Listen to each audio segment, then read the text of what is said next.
नमस्ते फ्रेंड्स, एक आत्मा की यात्रा बुक की सीरीज़ को चलिए आगे बढ़ाते हैं और इस नए चैप्टर के नए कंसेप्ट्स को समझने की कोशिश करते हैं। जैसा कि पिछले चैप्टर्स में हमें बताया गया कि हमें जो ह्यूमन लाइफ मिली है वो डायरेक्टली नहीं मिलती है, वो कई स्टेजेस से क्रॉस करके मिलती है।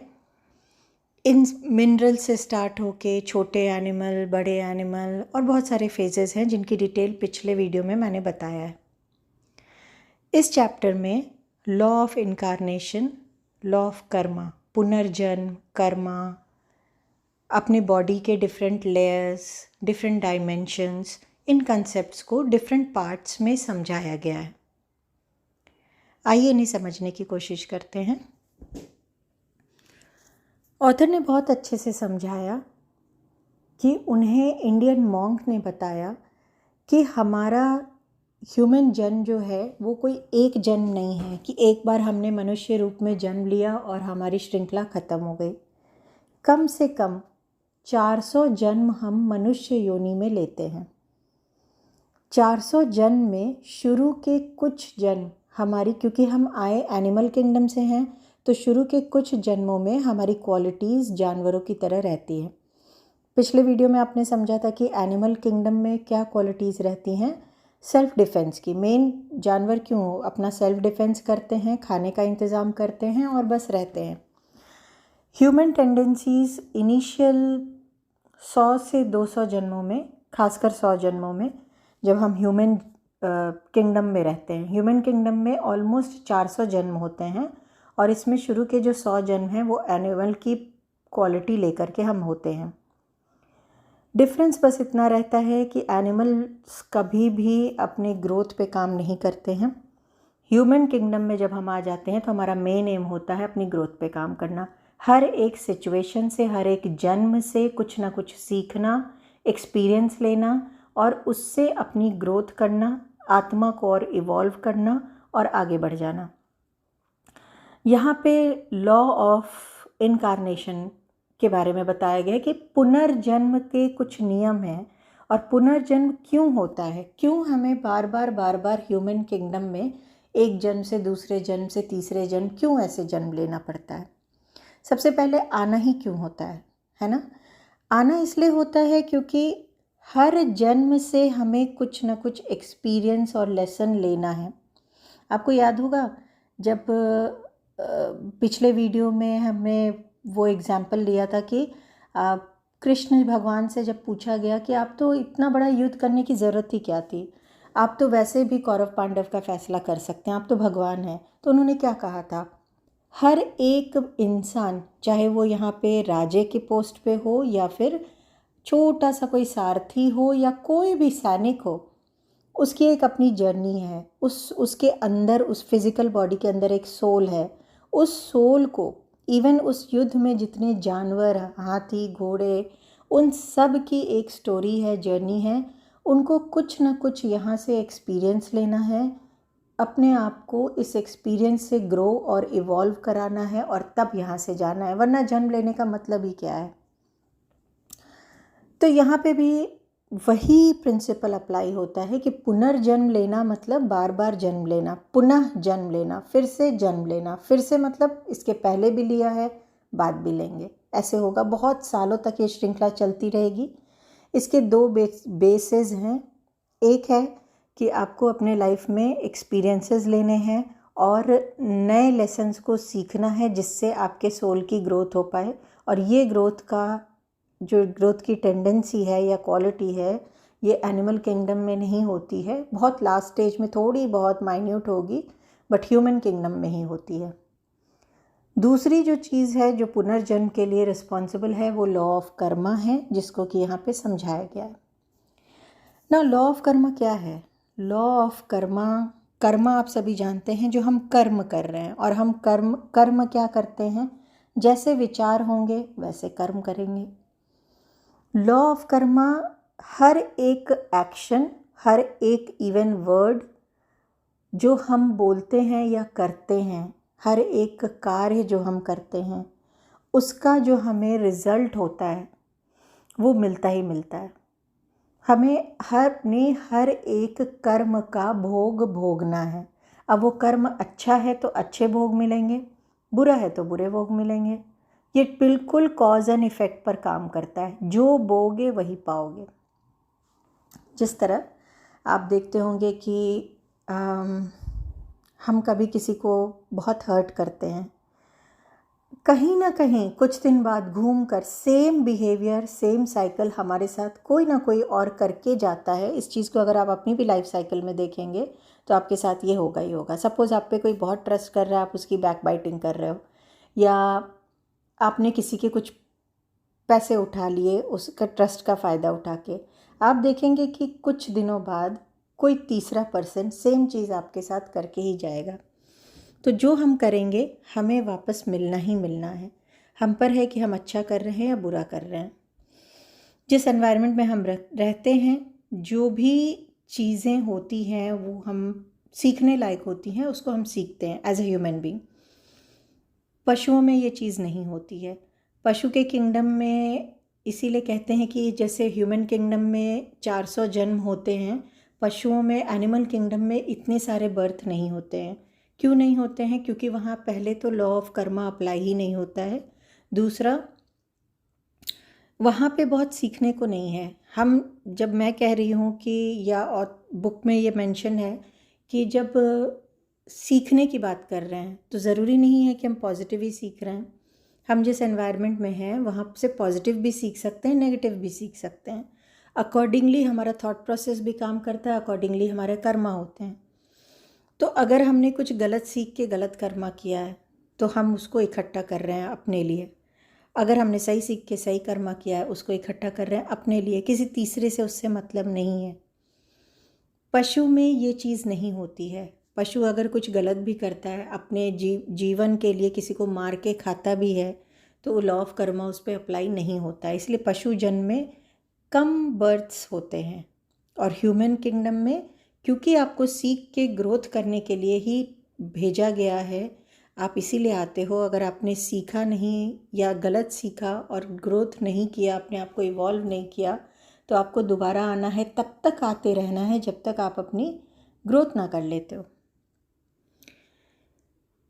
शुरू के जो ह्यूमन किंगडम के 400 जन्म हैं, उसके शुरू के 200 जन्म हम मैक्सिमम बैड कर्मास को एक्यूमुलेट करते हैं, इकट्ठा करते हैं, और बैड कर्मा का एक भारी सा बैगेज, खजाना इकट्ठा कर लेते हैं। पर शुरू के ही कुछ जन्मों में क्यों करते हैं? क्योंकि उस समय हमें नॉलेज नहीं होती। सबसे पहली बात, हमें पता नहीं होता ना, हम पशु प्रवृत्ति में होते हैं। पशु प्रवृत्ति में होंगे तो हम उसी की तरह बिहेव करेंगे, और ह्यूमन किंगडम में आ चुके हैं, बिहेवियर पशु वाला है। दूसरों को मारना, दूसरों को परेशान करना, या अगर वैसा कोई भी बिहेवियर है तो क्या हो रहा है, हमारे बैड कर्मास काउंट होना शुरू हो जा रहे हैं। और इस तरह से ना, जब हम एनिमल किंगडम से ह्यूमन किंगडम में आते हैं तो हमारा एक लेजर बैलेंस खुला होता है। मुझे ये बुक में तो इस चैप्टर में नहीं लिखा है, बट मुझे ऐसा लगता है कि इन्हीं सब बेसिस पे हम आकाशिक रिकॉर्ड पढ़ते हैं, पास्ट लाइफ कर्मास पढ़ते हैं। ये सारे कंसेप्ट्स आगे शायद अब आपको समझ में आना शुरू होंगे। हमने ह्यूमन किंगडम में जन्म लिया, हमारा पहला जन्म लिया। मैं कह रही हूँ 400 जन्म लेते हैं, उसमें से पहला जन्म, वहाँ पे हमारा लेजर बैलेंस खुल गया। हमारा टोटल कर्मा जितना भी है, आउटस्टैंडिंग बैलेंस जितना होगा, वो वहाँ पे लिख के आ जाएगा। ये इसको एग्जैक्टली ऐसे ही एक एग्जाम्पल से समझाया भी गया इस चैप्टर में। अब क्योंकि हमारे अंदर शुरू के कुछ जन्मों में पशु प्रवृत्ति ज़्यादा है, नॉलेज कम है, तो ऑब्वियस है गलतियाँ बार बार करेंगे और बैड कर्मास इकट्ठा करते चले जाएंगे। मान लीजिए कि आपने 10,000 बैड कर्मा इकट्ठा कर लिया, जस्ट एग्जाम्पल के लिए। आगे देखते हैं क्या होगा। प्रकृति के नियम ने कहा कि, या लॉ ऑफ कर्मा ने कहा कि जो आप करोगे आपको वैसा ही वापस मिलेगा। ये कर्मा, ये लॉ अप्लाई होगा। पर सृष्टि का नियम कहता है कि अगर आपने 10,000 बैड कर्मा इकट्ठे कर लिए एक जन्म में, और अगले जन्म में आपको ये सारे 10,000 दे दिए जाएं भुगतने के लिए, तो फिर तो आप ज़्यादा जीवित ही नहीं रह पाओगे, क्योंकि आपकी सहन शक्ति एक सीमा तक है, उससे आगे आप नहीं बर्दाश्त कर पाओगे। तो सृष्टि के नियम ने क्या किया कि ये सारे बैड कर्मास को डिफरेंट जन्मों में डिवाइड कर दिया।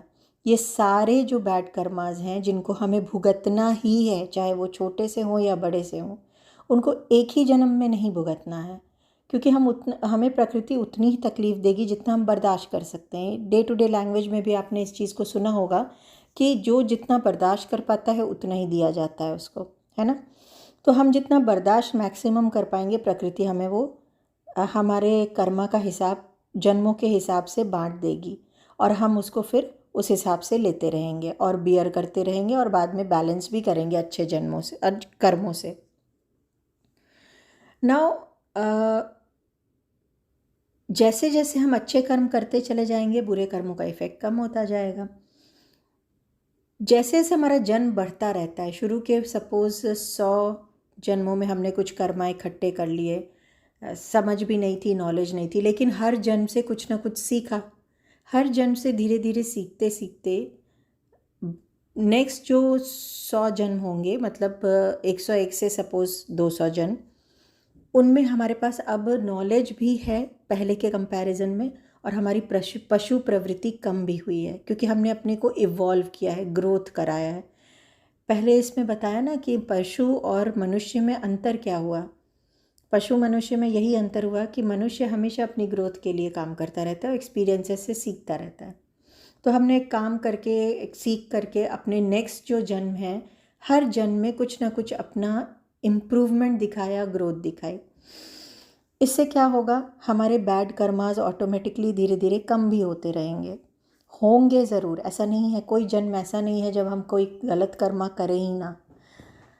जो हम कर्मा कर रहे हैं वो धीरे धीरे कम होते चले जा रहे हैं। तो हमारे बैड कर्मास, और साथ में अगर हम गुड कर्मास कर रहे हैं, तो हमारा टोटल लेजर बैलेंस में क्लोजिंग बैलेंस जो रहेगा वो क्या हो जाएगा, उसमें गुड कर्मास सुपरसीड कर जाएंगे, बैड कर्मास कम हो जाएंगे। तो अगला जन्म हमारा कंपैरेटिवली थोड़ा इजी हो जाएगा। तो ये जो बैगेज हमने भर लिया है 200 साल तक, जन्म ले लेके ह्यूमन किंगडम में हमने जो गलत कर्मा का कम नॉलेज की वजह से जो बैगेज भरा है, उसका एहसास कैसे होगा, सबसे पहली बात। दूसरी चीज़, उसको खाली कैसे करेंगे।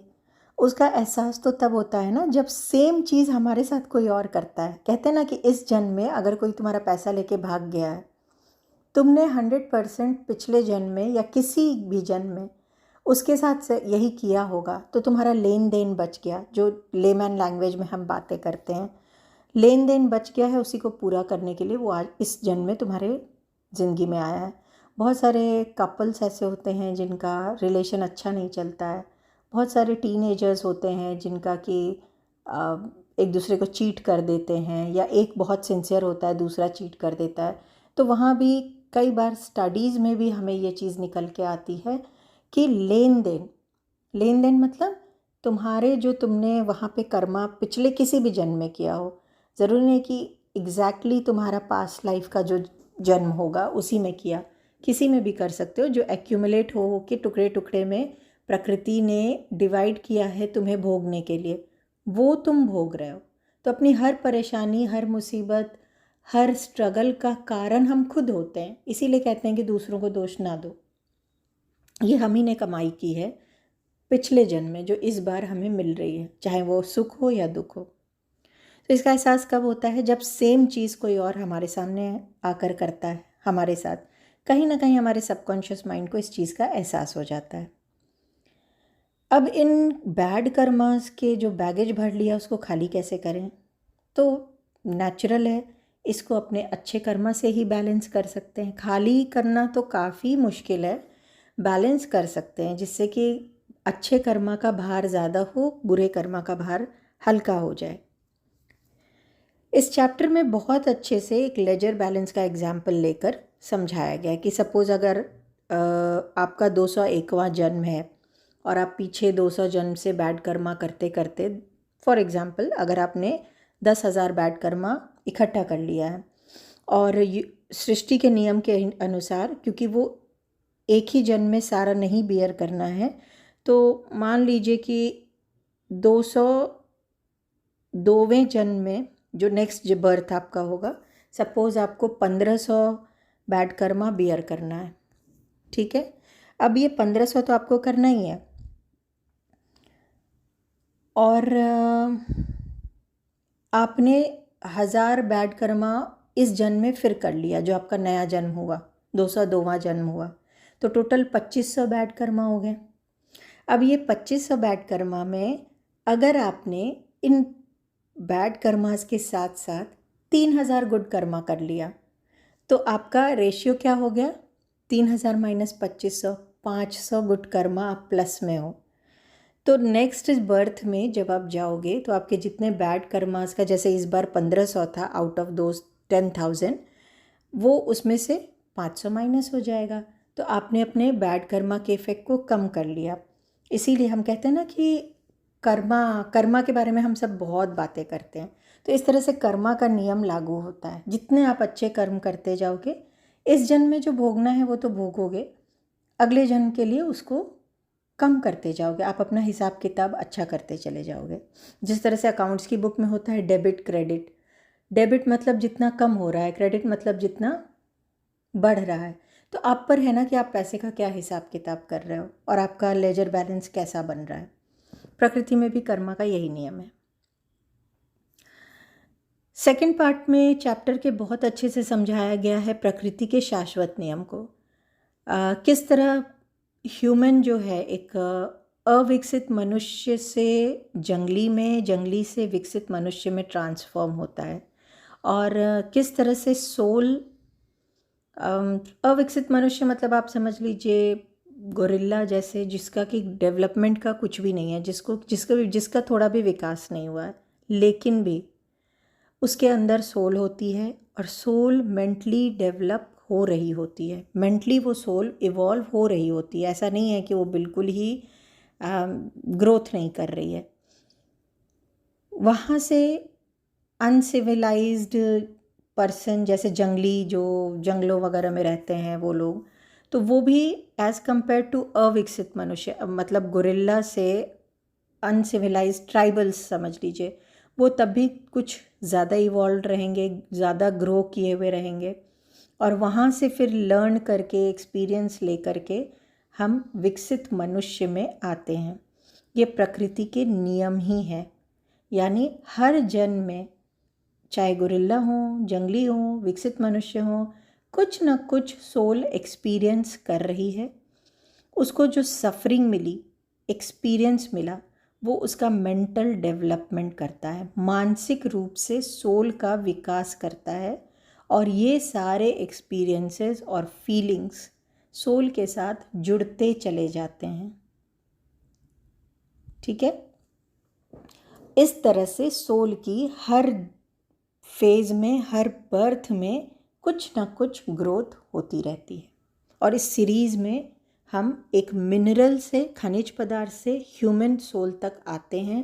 ह्यूमन सोल में भी लो लेवल सोल से ऊपर ऊपर ऊपर बढ़ते चले जाते हैं। जितना हम ग्रोथ करते जाएंगे, जितनी एक्सपीरियंस लेते जाएंगे, उतना सोल लाइट होती चली जाएगी। आप में से ऑलमोस्ट सभी जानते हैं कि हमारा ये जो फिज़िकल बॉडी है, ये सिर्फ एक बॉडी हमारे पास नहीं है। ह्यूमन बॉडी के 7 लेयर्स हैं। बुक के अगले पार्ट में इसको बहुत अच्छे से समझाया है कि ह्यूमन बॉडी के 7 लेयर्स हैं, जिसमें से दिखाई हमें सिर्फ फिज़िकल बॉडी देती है।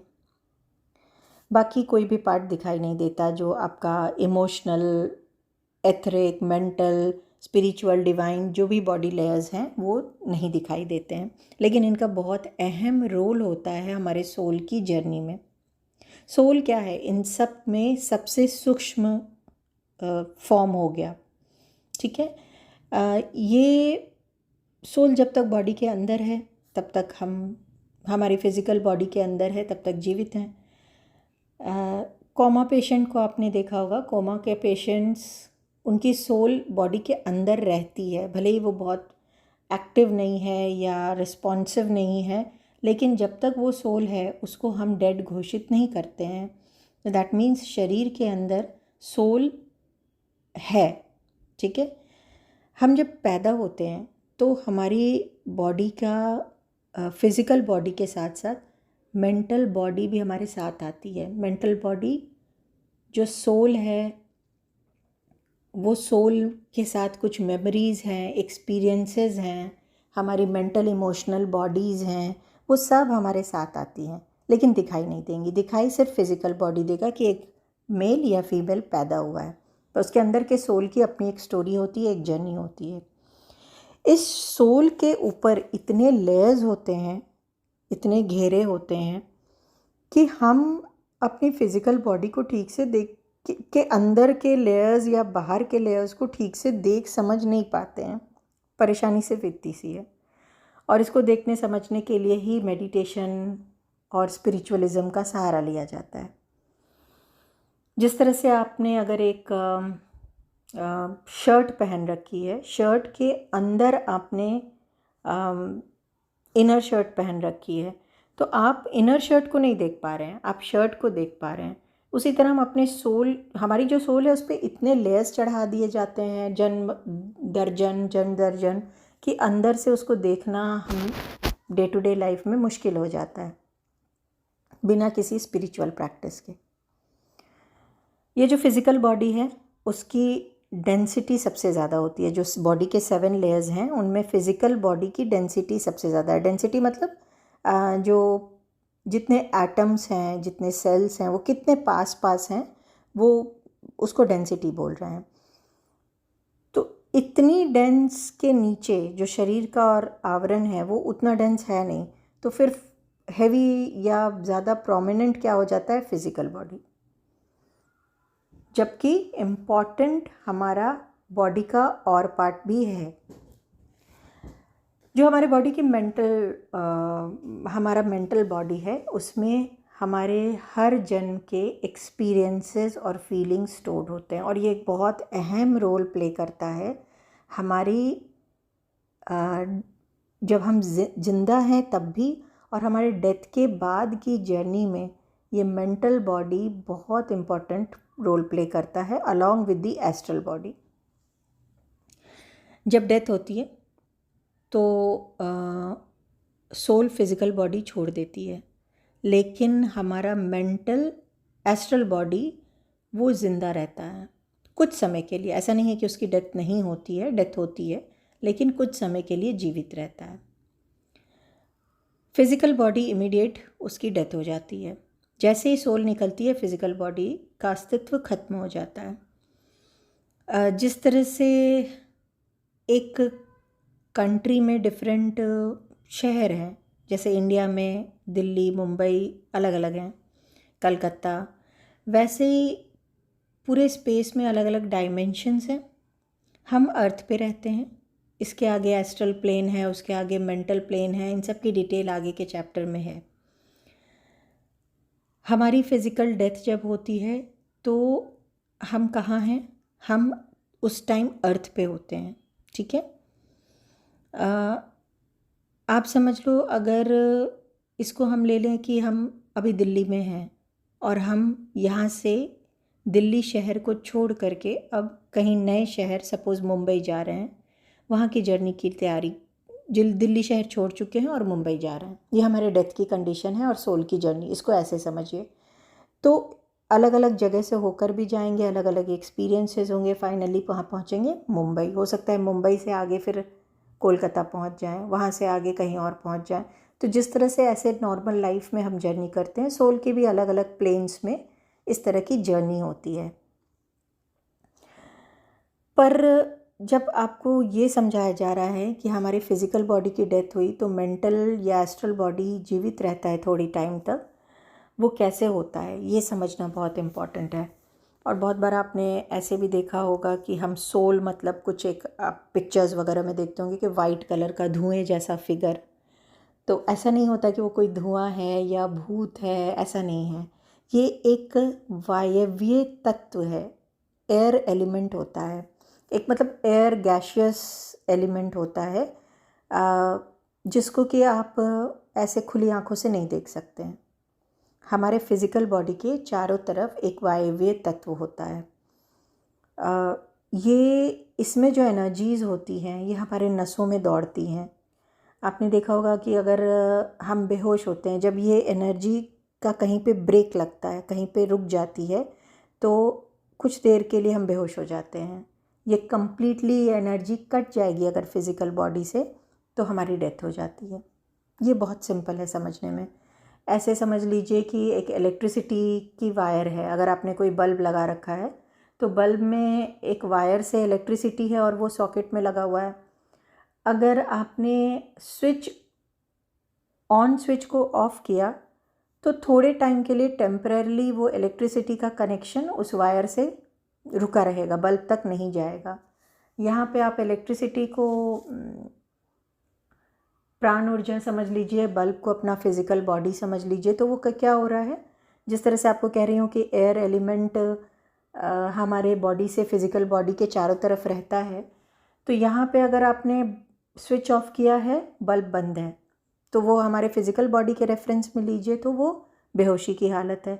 अगर आप वो वायर ही काट दें बीच से, तो फिर तो इलेक्ट्रिसिटी अब उसमें आ ही नहीं पाएगी ना, वो बल्ब ऑन ही नहीं हो पाएगा। तो उसी तरह अगर ये जो वायवीय तत्व है ये कम्प्लीटली बॉडी से कट जाता है तो इंसान की डेथ हो जाती है। अब ये जब हर रात हम सोते हैं, जब फिज़िकल बॉडी को क्योंकि रेस्ट चाहिए, हमारे मेंटल और एस्ट्रल बॉडी को रेस्ट नहीं चाहिए, वो उनके पास बहुत एनर्जी है और बहुत स्पीड भी है। जब फिज़िकल बॉडी हमारी सोती है, यहाँ पे बस इस चैप्टर में बहुत अच्छे से समझाने की कोशिश की गई है कि physical body, astral body, mental body, इन सब का रिलेशन क्या है आपस में, रोल क्या है, किसकी कितनी वैल्यू है, किसकी कहाँ तक की जर्नी है, किसकी जर्नी कहाँ से शुरू कहाँ ख़त्म है। इसको अगर समझ लिया तो ट्रस्ट कीजिए, बहुत चीज़ों से आपका मोह, आपकी चिंता, आपका भय बहुत बहुत जल्दी निकल जाएगा। बस डीपली समझने की ज़रूरत है। जब रात को हम सोते हैं, हमारी ये फिज़िकल बॉडी रेस्ट कर रही है, लेकिन हमारी एस्ट्रल बॉडी, उसको वो निकलती है बॉडी से। एस्ट्रल बॉडी निकलती है, जिसको हम एस्ट्रल ट्रैवल भी कहते हैं, इस पे भी डिटेल चैप्टर है। वो भ्रमण करती है, लेकिन जब वो निकलती है तो इसी वायवीय तत्व, इसी कॉर्ड से शरीर से जुड़ी भी रहती है। कोई डिसकनेक्शन नहीं होता है। फिज़िकल बॉडी और एस्ट्रल बॉडी के बीच डिसकनेक्शन बिल्कुल नहीं होता है। अगर ये डिसकनेक्ट हो गई, ये कॉर्ड कट गया या वायवीय तत्व से कनेक्शन कट गया, तो फिज़िकल बॉडी में हमारी एस्ट्रल बॉडी वापस आ ही नहीं पाएगी। फिर सुबह हम सोकर उठ ही नहीं पाएंगे, हमारी डेथ हो चुकी होगी। इसलिए ये कनेक्शन हमेशा रहता ही है। फिज़िकल बॉडी सो रही है, एस्ट्रल बॉडी निकल करके बहुत फास्ट स्पीड में, अनलिमिटेड, वो जहाँ भ्रमण करना है करके आती है। और जब फिज़िकल बॉडी से उसे मैसेज आता है कि अब उसको उठना है, तो ये एस्ट्रल बॉडी वापस उसी कॉर्ड, उसी वायवीय तत्व के थ्रू फिज़िकल बॉडी में वापस आ जाती है। एक बार फिर से समझाना चाह रही हूँ। हम सोते हैं रात को, हमारी फिज़िकल बॉडी को रेस्ट चाहिए, वो रेस्ट करती है। हमारी जो एस्ट्रल बॉडी है वो निकलती है बॉडी से और बहुत फास्ट, मतलब कुछ ही दिनों में, कुछ ही घंटों में आप देखेंगे, कई बार आपको ड्रीम्स भी आते हैं, आप बहुत दूर कहीं चले गए हैं, पिछले जन्म में चले गए हैं, अननोन अनफेमिलियर फेसेस देख रहे हैं। ये सारे इसी ट्रैवल का पार्ट होते हैं। ये बॉडी बहुत स्पीड में जहाँ भी मर्जी है अनलिमिटेड घूम करके आती है, लेकिन डिसकनेक्टेड नहीं होती है फिज़िकल बॉडी से, क्योंकि इसी वायवीय तत्व से चिपकी होती है। अब जब डेथ होती है तो ये वायवीय तत्व को थोड़ी देर तक कुछ समझ नहीं आता। डेथ कब होती है? जब फिज़िकल बॉडी की डेथ होती है। जब हमारी डेथ हो रही है तो पहले स्टेज में फ़िज़िकल बॉडी से डिस्कनेक्शन हो जा रहा है, हमारे एस्ट्रल बॉडी का, वो निकल जाती है फिज़िकल बॉडी से, लेकिन अभी पूरी तरह डिस्कनेक्टेड नहीं है। ये वायवीय तत्व को समझ में नहीं आता है कुछ देर के लिए कि उसको किधर जाना है। वो जब उस समझ पाती है कि उसे किधर जाना है, किधर की जर्नी करना है, तब ये एस्ट्रल बॉडी जर्नी करके एस्ट्रल प्लेन पे जाती है और तब तक वहाँ पे रुकी रहती है जब तक कि उसे नई फिज़िकल बॉडी नहीं मिलती है। आपने सुना होगा कई लोगों की जिनकी सुसाइड से डेथ होती है, मर्डर होता है, एक्सीडेंट होता है, उनके केस में क्या होता है कि उनकी एस्ट्रल बॉडी, उनका ये वायवीय तत्व जो है, एस्ट्रल बॉडी तो निकल गई लेकिन वायवीय तत्व जो है, जो बॉडी के चारों तरफ है, वो मेंटली प्रिपेयर्ड भी नहीं होता है। उसको उसमें एक घबराहट, एक कन्फ्यूजन रहेगा, उसको पता ही नहीं रहेगा कि किधर जाना है। और ऐसे लोगों को फिर आगे जर्नी करने में काफ़ी परेशानी आती है। तभी उनके रिचुअल्स वगैरह भी कुछ डिफरेंट होते हैं। क्या होते हैं कि हम उस वायवीय तत्व को गाइड कर रहे होते हैं कि तुम्हें किधर जाना है। बहुत बार आपने ये भी सुना होगा कि कई लोग डेथ के कुछ दिन पहले से अपने पूर्वजों को या ऐसे लोग जो नहीं हैं इस दुनिया में, उनको देखना शुरू कर देते हैं या बोलना शुरू करते हैं कि नानी आई थी, बड़ी अम्मा आई थी, ऐसे करके बहुतों के साथ ऐसा हुआ होगा।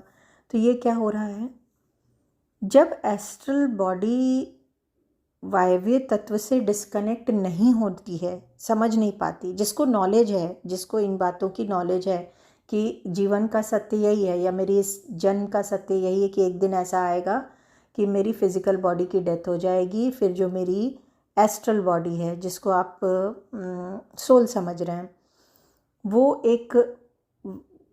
एक एलिमेंट से मेरे फिज़िकल बॉडी से जुड़ी है, उसको कट हो जाना है और मुझे आगे एस्ट्रल प्लेन की यात्रा करनी है।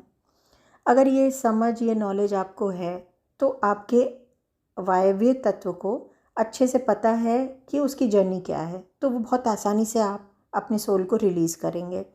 अगर आपको नॉलेज नहीं है, बिल्कुल भी नहीं है कि ऐसा होगा, या अचानक आपकी डेथ हो जाती है, कोई आपका मर्डर कर देता है, आप सुसाइड करते हो, तो आप उस माइंडसेट पे ही नहीं हो, आपकी बॉडी कुछ समझ नहीं आ रहा है, तो वैसे में आपके ये डिस्कनेक्शन होता नहीं है और आप बहुत फिज़िकल बॉडी जा चुकी है, एस्ट्रल बॉडी डिस्कनेक्ट नहीं हुई है, तो आप बहुत परेशान होंगे, हमारी सोल बहुत परेशान होगी, वो फ्री नहीं हो पाई। तो ऐसे में, या फिर वो जाना नहीं चाहिए, कोई किसी का मर्डर कर रहा है तो वो सोल तो अभी जाना नहीं चाहती है, उसे ज़बरदस्ती भेजा जा रहा है। तो ऐसे में क्या होता है, ऐसे में हमारे एस्ट्रल प्लेन से हमारे आप उनको एंजल्स बोल लीजिए, पूर्वज बोल लीजिए, फ्रेंड्स बोल लीजिए, वो आकर हमें गाइड करते हैं कि तुम्हें ये बॉडी अब छोड़ना है। एक गाइडेंस देते हैं, जैसे होता है ना बच्चे कहीं फंस गए तो पेरेंट्स, टीचर्स गाइड करते हैं, वैसे ही कि तुम्हें ये बॉडी छोड़ना है, अब यहाँ से छोड़ के आगे बढ़ना है। वो एक्सपीरियंस जो होता है वो हम कॉन्शियस माइंड पे तो उतना समझ नहीं पाते, उसी को कई लोग बोलते हैं कि बड़ी अम्मा आई थी, कह रही थी अब चलना है, या ऐसे ड्रीम्स, वो सोचते हैं कि ड्रीम्स आए हैं, ड्रीम्स में बोल रहे हैं, ऐसा होता है। बट ओवरऑल क्या है, जर्नी क्या है, अर्थ से बॉडी, फिज़िकल बॉडी की डेथ होगी, कुछ दिन में आपको वहाँ से ट्रैवल करके एस्ट्रल प्लेन पे जाना है, एस्ट्रल प्लेन से ट्रैवल करके मेंटल प्लेन पे जाना है। ये आपकी जर्नी बनती जाएगी, जिस तरह से दिल्ली से मुंबई, मुंबई से कोलकाता जाना था। अब अर्थ से एस्ट्रल प्लेन पे जो आप जा रहे हैं, वो कितना स्मूथली जाएंगे और कितना चैनलाइज जाएंगे, वो डिपेंड करेगा आपको अपनी जर्नी की नॉलेज कितनी है, आपका अवेयरनेस कितना है, आपकी सोल किस लेवल पे है, कहाँ तक इवॉल्व हुई है मेंटली। कैसे जो लोग बहुत मेडिटेशन वगैरह करते हैं या सोल की जर्नी को समझते हैं, जिनको नॉलेज है, उनके वायवीय तत्व को पता है कि मुझे डिस्कनेक्ट होना है। जितना जल्दी वो डिस्कनेक्ट होगी उतनी जल्दी चली जाएगी और उतनी जर्नी ईजी रहेगी। नाउ यहाँ से जब रिलीव होके हमारी सोल एस्ट्रल प्लेन पे जाती है, तो वहाँ पे तब तक रहती है जब तक उसे कोई फिज़िकल बॉडी दोबारा से नहीं मिल जाता है। अब फिज़िकल वर्ल्ड और एस्ट्रल वर्ल्ड में क्या डिफरेंस है? फिज़िकल वर्ल्ड मतलब अर्थ पे हमारा वर्ल्ड, एस्ट्रल वर्ल्ड मतलब समझ लीजिए एक दूसरा डायमेंशन। फिज़िकल वर्ल्ड में क्या, हर चीज़ फिज़िकल रूप में बनी होगी, दिखेगी, सूंघेंगे, महसूस करेंगे। एस्ट्रल वर्ल्ड में हर चीज़ एक गैस लाइक मैटर से, जो बहुत थिन है, जो बहुत फाइन है, वैसे बनी होगी, ऑब्वियस है। यहाँ पे आप अपने हर इमोशंस को अपने बॉडी मूवमेंट से, फेशियल एक्सप्रेशन से, वर्ड्स से ऐसे एक्सप्रेस करेंगे। वहाँ पे वाइब्रेशन और सिर्फ वाइब्रेशन, वहाँ हर चीज़ की एक्सप्रेशन वाइब्रेशन से होती है, इसीलिए अनुभव होता है, दिखता नहीं है, अनुभव होता है। यहाँ पे आप जो भी करेंगे आपको फ़िज़िकल एक्शंस लेना पड़ता है। फ़िज़िकल एक्शंस लेना मतलब आपको कोई काम करने के लिए टाइम देना है, मूवमेंट करना है, ऐसे करना है। लेकिन एस्ट्रल वर्ल्ड में हर चीज़ थॉट प्रोसेस पे होती है। मैनिफेस्ट करना है, आपने सिर्फ मैनिफेस्ट किया, आपकी चीज़ होगी। तो ये कुछ बेसिक डिफरेंसेस को भी इस बुक में अच्छे से समझाया गया है कि फिज़िकल वर्ल्ड और एस्ट्रल वर्ल्ड में डिफरेंस क्या है। बट जो सबसे अच्छी चीज़ समझाई गई है वो ये कि आप इस फिज़िकल वर्ल्ड की किसी भी चीज़ को जो फिज़िकल फॉर्म में है कभी भी एस्ट्रल वर्ल्ड में नहीं ले जा सकते हो। क्यों? क्योंकि वहाँ हर चीज़ गैशियस फॉर्म में है, वाइब्रेशन फॉर्म में है, थॉट प्रोसेस फॉर्म में है। तो आप सोचिए कि अगर आप यहाँ पे मल्टी मिलियनर हैं या पूरी ज़िंदगी आपने बहुत ईमानदारी, सच्चाई से या फिर लोगों को धोखा दे देकर बहुत सारा पैसा कमाया है, धन संपत्ति बनाई है, मान, यश, वैभव सब कुछ अर्न किया है, क्या ये आपके साथ एस्ट्रल प्लेन में जाएगा? नहीं, क्योंकि जो भी चीज़ फिज़िकल फॉर्म में है वो कैरी हो ही नहीं सकती है यहाँ से सोल के साथ। अब सोल के साथ जो चीज़ जाएगी उसमें आपका वाइब्रेशन होगा। वाइब्रेशन किन चीज़ों में होगा? जो नॉलेज, जो एक्सपीरियंसेस, जो फीलिंग आपने इस जन्म में या पिछले जितने जन्मों में एक्सपीरियंस किया है वो आपके साथ जाएगा। तो आप सोचिए कि जैसे हमें बताया जाता है ना कि अगर तुमने बुरा कर्म किया तो यहाँ से जब जाओगे तुम्हें एक खौलते हुए तेल की कढ़ाई होगी, उसमें डाल देंगे, फिर तुम्हें मारेंगे, फिर ऐसा कुछ सोच के आपको डरना नहीं है। आपको सिर्फ और सिर्फ अपने जन्म को ऐसे सोचना है कि मैं खुश रहूं, सीखूं। जितना ज़्यादा आप सीखेंगे, जितना सीखेंगे में हर तरह की चीज़, आपका म्यूज़िक हो सकता, डांस हो सकता, शास्त्रीय संगीत हो सकता, क्योंकि ये चीज़ आपके सोल के साथ जाएंगी। आपके स्पिरिचुअलिज्म हो सकता, मंत्रा, साधना, पूजा, ये जितनी चीज़ें हैं ना, जितना आप करेंगे आपकी सोल भी लाइट होगी और इनको अपने साथ आप लेके जाएंगे। तो आप जब इनको अपने साथ लेके जा रहे हैं, आपका वाइब्रेशन वो लेकर जा रहे हैं नेक्स्ट जर्नी के लिए। दिल्ली से अगर आप मुंबई अपने साथ सोना, चांदी, बहुत जवाहरात लेके जा रहे हैं तो पूरे रास्ता आपको अलाउड ही नहीं है जाना। ये मैं जस्ट एग्जांपल बता रही हूँ अर्थ से एस्ट्रल प्लेन जाने का। अगर आप अपने साथ बहुत खुशी, बहुत वाइब्रेशन, फेस पे स्माइल सब लेके जा रहे हैं तो आप बहुत अच्छी जर्नी करके जाएंगे। ऐसे ही यहाँ से भी जब हम जा रहे हैं तो हमारी यही जर्नी रहेगी। तो एक बार यहाँ पे चीज़ों को सोचने की बहुत ज़रूरत है। क्या हम अपना जीवन पूरा पैसा अर्न करने में, संपत्ति बनाने में, दूसरों से द्वेष करने में, उनकी बुराइयां निकालने में निकाल दें? क्योंकि इस चैप्टर में बहुत क्लियरली बताया गया है। सबसे पहले लॉ ऑफ कर्मा में ये चीज़ बताई गई है। पहले तो लॉ ऑफ इनकारनेशन में बताया गया कि पुनर्जन्म हमारा हुआ ही क्यों है। हुआ है अपने बैड कर्मा गुड कर्मा को बैलेंस करने के लिए, बैड कर्मास को कम करने के लिए, गुड कर्मास को बढ़ाने के लिए। तो यहाँ पे जितने लोग हमें मिलेंगे वो ऑब्वियस है वो हमसे अच्छा करेंगे, तो भी हम पर कोई एहसान नहीं कर रहे हैं, क्योंकि हमारे गुड कर्मा का नतीजा है जो हमने पिछले जन्मों में किया है। अगर बुरा करेंगे तो भी हमसे कुछ बुरा नहीं कर रहे हैं, हमारा कुछ ले नहीं रहे हैं, क्योंकि हम इसीलिए यहाँ आए हैं। हमें बियर करना ही करना है। जो 1500 बुरे कर्मा का हिसाब हमने लेजर बैलेंस में देखा, वो तो करना ही, बियर करना ही है। तो 1500 शायद एक कर्मा 1% से भी बियर करना है, क्योंकि हमने उनको वो दिया था। तभी तो ये सीरीज़ ख़त्म होगा ना, वरना चलता रहेगा चलता रहेगा। हालांकि ये चलता भी बहुत दिन तक है। तो पहली लर्निंग, ये मेरी खुद की लर्निंग है इस चैप्टर से। पहली लर्निंग यही है कि हमारे साथ जो भी हो रहा है, अच्छा या बुरा, हम खुद जिम्मेदार हैं। दूसरी चीज़ जो मैंने इस चैप्टर से सीखा वो कि सोचने की नीड है कि हमें क्या करना है, हमें क्या अर्जित करना है अपने लिए। कुछ गुण, कुछ पूजा पाठ, संगीत, अपनी खुशी के लिए कुछ वो अर्जित करके यहाँ से जाना है, या फिर बहुत सारा धन इकट्ठा करके उसके लिए कहीं ना कहीं, चलो बैड कर्मा भी नहीं किया, अच्छे कर्मा से ही इकट्ठा किया, पर जिस चीज़ को छोड़ के जाना है उसके पीछे हमने शायद उसके बदले में बहुत और चीज़ें छोड़ दी। बहुत बार ऐसा होता है ना कि हमने कोई बिज़नेस स्टार्ट किया, सपोज़ आपने 10 लाख रुपए लगा करके, और आपके मेहनत के पैसे हैं, कोई बिज़नेस स्टार्ट किया है, वो बिज़नेस नहीं चला, बिल्कुल नहीं चला, और आपका नुकसान हो गया। आगे की ज़िंदगी आपको क्या करना है? उसी 10 लाख के दुख में बिताना है, और जिसकी वजह से नुकसान हुआ उसको आप कर्ज करते रहो, या उस नुकसान को कवर करने के लिए आप कुछ गलत काम करो, या वैसे बिताना है, या फिर उसको वहीं छोड़ के फिर से अपनी वाइब्रेशन को बढ़ा के एक रीस्टार्ट करना है। ये तो हम पर होता है।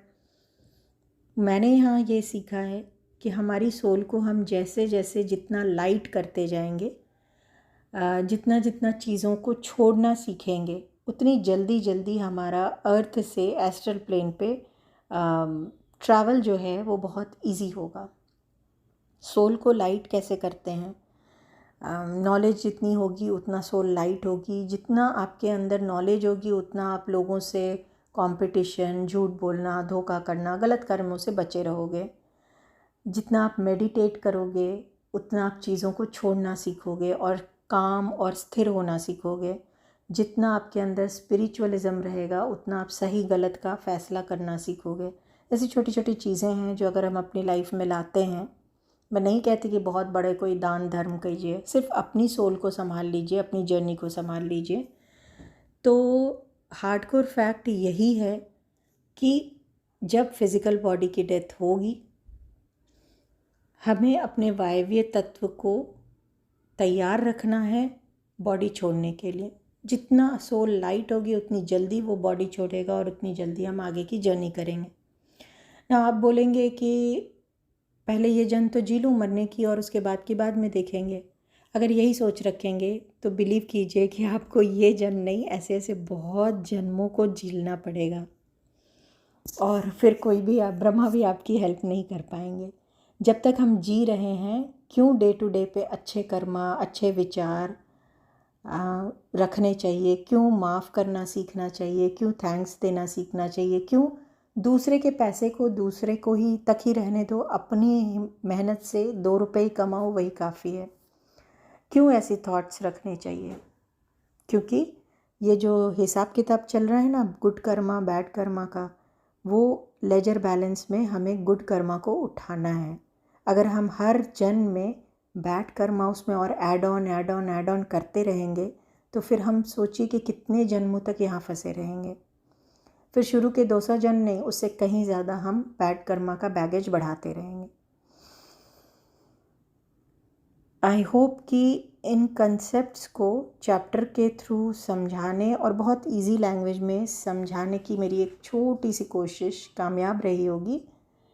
कोशिश करूँगी अगले चैप्टर को और सरल लैंग्वेज में आपको समझा सकूँ।